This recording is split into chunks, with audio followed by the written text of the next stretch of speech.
ઉનાળો આવતા જ મોંઘવારીનો માર વધી રહ્યો છે। લીંબુની ખટાશમાં કડવાશ અનુભવા લાગી છે, કારણ કે મોંઘવારીનો જે ભાર છે તે લીંબુ પર જોવા મળ્યો છે। સુરતમાં લીંબુના ભાવ આસમાને પહોંચ્યા।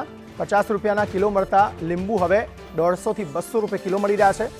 ગરમી અને ઉત્પાદન ઓછું થતાં ભાવમાં ધરખમ વધારો થયો છે।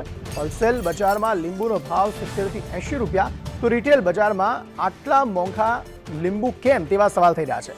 હોલસેલથી રિટેલ સુધી પહોંચતા ભાવ સાવ બમણા થઈ જાય છે।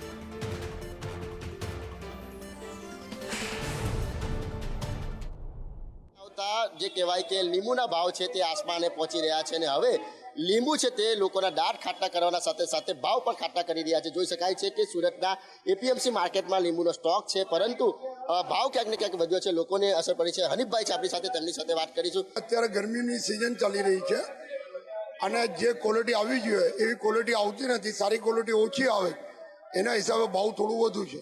કેટલો ભાવમાં તફાવત છે? અત્યારે શું ભાવ ચાલી રહ્યો છે અને પહેલા કેટલો ભાવ હતો? પેલા માર્કેટ હતી 500 થી 1000 રૂપિયા, અત્યારે માર્કેટ છે 1500 થી 2000 રૂપિયા। પ્રતિ કિલોની વાત કરીએ તો કેટલા રૂપિયા કિલો અત્યારે લીંબુ વેચાઈ રહ્યા છે? 50 થી 100 રૂપિયા કિલો હોલસેલના ભાવમાં। અને જે સારી ક્વોલિટીના લીંબુ હોય એ કેટલા ભાવમાં વેચાઈ રહ્યા છે? સારી ક્વોલિટીના લીંબુ બહુ ડિમાન્ડના હિસાબે 5-10 રૂપિયા વધારે હોય, એટલે કેટલો ભાવમાં ફરક પડ્યો છે? ભાવમાં ઘણો ફરક પડ્યો છે। સારી ક્વોલિટીની અંદર 10 રૂપિયા જેવું ફરક છે પર કિલો પર। ક્યારે હવે ભાવ ઓછા થશે?